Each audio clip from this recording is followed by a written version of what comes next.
Naku po, eto na, nagpapahiwatig na po sila. No? Eto, pakinggan nyo si Baste, oh. In the governance. Ayan! Ang pinakagwapo sa mga DDS. Baste Duterte. Sabi po ng mga DDS yun, ha? Hindi ko po sabi yun. Sabi po ng mga DDS yun, hindi ho ako ang may sabi. Kumbaga, inulit ko lang po yung sinasabi nila. Ano po? O ngayon, pakinggan natin si Baste, mga bossing. Mukhang nagpapahiwatig na sila. Pilitin daw po si Inday Sara Duterte tumakbo sa 2028. Anak ng tinapa naman. Para kaming pinanganak kahapon lang. Ano? Para kaming pinanganak kahapon lang na kailangan pa. Pilitin nyo tumakbo sa 2028. Dali, ganun. No? Para umayos ang ating bayan. Alam naman namin, ramdam naman namin na talagang tatakbo yan eh. No? Kung ito pa nga lang, si Pangulong Bongbong Marcos pa lang ang nakaupo, atat na kayong agawin yung kapangyarihan. Sa 2028 pa kaya? Di ba? Sa 2028 pa kaya? Pakinggan nyo si Baste. If you truly believe in the governance of Rudy Duterte, Yan! O di ba? Yung paggogobyerno ni Duterte, kung gusto nyong matuloy, meron pa naman kaming isang kapatid. Meron pa naman kaming isang ate. Pakinggan nyo, pinapapilit. Kailangan pilitin pa, no? Para tumakbo sa 2028. Huwag kami, alam na namin tatakbo talaga yan. Kung malagpasan ang impeachment. Diba? Kung malagpasan yung ikakasong plunder at kung malagpasan yung ICC. Ang daming lalagpasan, ano? Sige, tuloy. may anak pa naman sa dyan, isa yung kapatid kong babae. Kung gusto niya ipatuloy yung tunay na pagbabago, pilitin natin na tumakbo ito ng 2028. Pilitin daw mga kababayan. Diyos ko naman, parang bata ang mga kausap. No? Pilitin natin, para tumakbo. Kung gusto nyong matuloy ang pagbabago, kailangan pilitin pa. Alam na namin yan. Termino pa nga lang ni Pangulong Bongbong Marcos, atat na kayo eh. Diba, si dating Pangulong Duterte, paulit-ulit ang sigaw. Nang walang katotohanan na adik ang presidente, akala naman niya, mapapaniwala niya. Ang majority ng Pilipino, anong nangyari? Di wala. Diba? Ano nangyari? Ayun, siya ang nasa oblo. Kaya nandyan kayo. Diyan nyo inilipat yung mautog. Diba? Kayo talaga. Parang pag nakipag-usap po sila, mga kababayan, parang bata yung mga kausap na, pilitin nyo na tumakbo si Inday Sara Duterte. Ganun pa, alam naman natin. Nagmamadali sila. Pero eto, ako masaya. No? Kasi nabuhay si Max Alvarado. Ano ba yan, Ramon Simon? Kung ano-ano tinatype mo, kung ano-ano kinokomento mo dyan.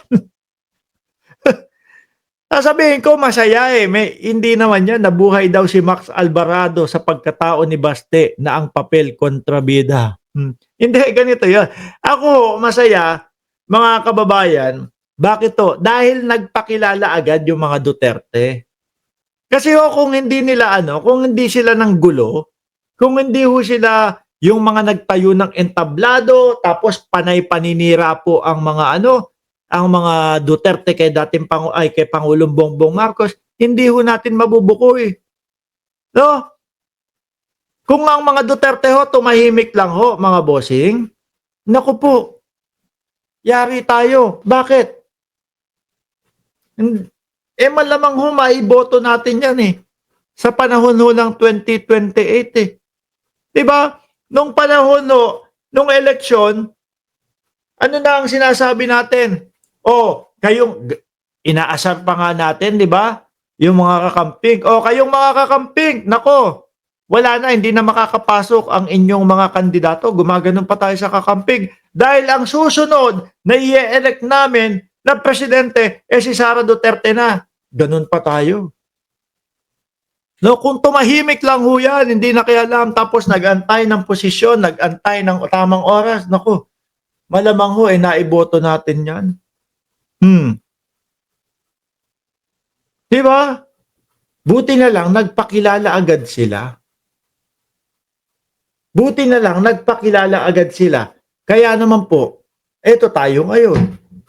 Maiiwasan natin na iboto kung makakatakbo nga sa 2028. Diba? Kung makakatakbo nga sa 2028, kailangan daw pilitin, sabi ni Baste. May isa pa namang anak, si Rodi Duterte. Gusto nyo ng pagbabago, tuloy na pagbabago, pilitin nyo yung ate ko tumakbo sa 2028. Sabi ni Charlie Valenzuela, ikaw boss, sino ba mananalo sa 2028 na dapat iboto natin? Malayo pa ho yun. No, wala pa ka nagpapahiwatig. Ang mga nagpahiwatig pa lang ho, mga bossing, ayan, kampo ni Inday Sara Duterte. Tapos ang pinipilit nila, si Martin Romualdez, tatakbo ng pagka-presidente yan. Kaya ginigiba si Sara Duterte. Paulit-ulit ho silang ganun. Samantalang wala naman ako naririnig kay Martin Romualdez na may ganoong issue ho, mga kababayan. Diba? Diba ko kung ano problema nila? Oh, malayo pa. Diba? Wala pa tayong naisip dyan. Tuloy pa, Baste! Nagsigawan yung mga DDS kasi nga pipilitin nila. No?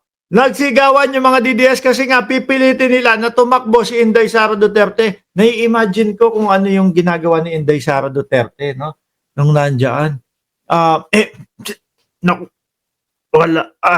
Wala pa po akong hindi ko pa po naiisip yan. Malayo pa po yan. Gaganyan-ganyan si Inday. Malayo pa po yan. Wag po muna natin pag-usapan yan.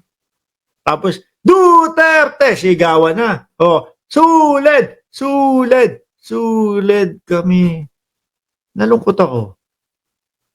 Dati ang dami sumisigaw dito basta suled lang kami sa mga Duterte. Ngayon wala na akong nakikita mga kasulid-sulid dito. Yung kapag yung napakahaba na po ng mga sinasabi natin tapos binabara natin yung mga sinasabi nila Baste Duterte, biglang sisigaw yan, biglang magko-comment yung mga yan, suled kami, basta suled lang kami. Ngayon, wala na.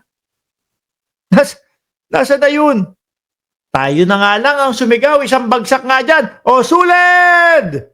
Tapos, wag niyong kalimutan yung heart na kulay green at yung kamao, suled! Tayo na sumigaw, wala na sila tuloy! Ano tingin na 2028, Sara Duterte for President? Pinapakilig pa yung tao. Ano tingin nyo? Sara Duterte, alam naman namin yan ang gusto ng mga DDS. Diba? Pinapakilig nyo pa. Alam naman din namin, buo na sa utak nyo, yung pagtakbo ni Inday Sara Duterte. Kayo naman, wag nyo nang paikutin yung tao. Sabihin ko kayo at nagsabi ha, nagkakasuntukin ako yan. Sabihin ko kayo at nagsabi ha, nagkakasuntukin ako yan. May mga pang-uutupang gano'n.